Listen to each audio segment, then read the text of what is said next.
నమస్తే, welcome to whistle.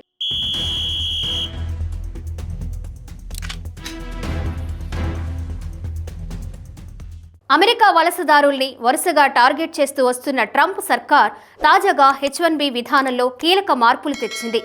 America కంపెనీలకు విదేశీ నిపుణుల నియామకం కోసం జారీ చేస్తున్న H1B వీసాలకు ఇప్పటి వరకు అనుమతిస్తున్న లాటరీ విధానాన్ని రద్దు చేసి దాని స్థానంలో జీతాల ఆధారంగా వీసాలు ఇవ్వాలని నిర్ణయం తీసుకుంది. ఈ నిర్ణయం అమల్లోకి వస్తే భారతీయులకు తీవ్ర నష్టం తప్పదని భారతీయ సాఫ్ట్వేర్ సంస్థల సమాఖ్య నాస్కామ్ హెచ్చరిస్తోంది. H1B వీసాలు ఇచ్చేందుకు లాటరీ విధానం స్థానంలో జీతాల ఆధారిత విధానం తీసుకురావడం వల్ల భారతీయులకు ఏ విధానాలుగా నష్టం జరుగుతోందో వివరిస్తూ ఓ ప్రకటన జారీ చేసింది. ఇందులో భారతీయ స్టార్టప్లు, నిపుణులు, ఆవిష్కరణలు, AI అభివృద్ధి ఇలా పలు రంగాలకు నష్టం తప్పదని నాస్కామ్ వెల్లడించింది.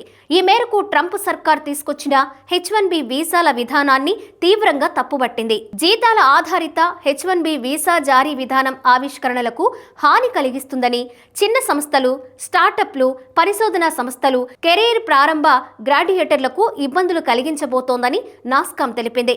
H1B వీసాదారుల్లో 71% మంది భారతీయులు అమెరికా AI నాయకత్వం, ఇండో-US భాగస్వామ్యానికి కీలకమైన వారని నాస్కామ్ గుర్తు చేసింది.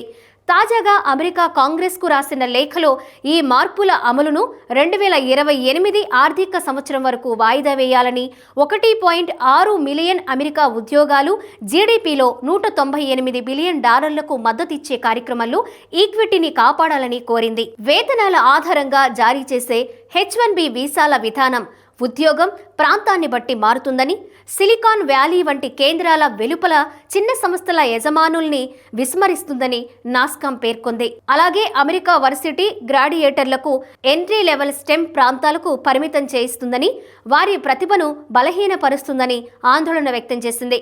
అలాగే అంతర్జాతీయ విద్యార్థుల ఎంట్రీని అడ్డుకుంటుందని తెలిపింది. నాస్కామ్ సభ్యులు అమెరికాలోని 25 కమ్యూనిటీల్లో 2,64,500 మందికి పైగా నేరుగా ఉపాధి కల్పిస్తున్నారు.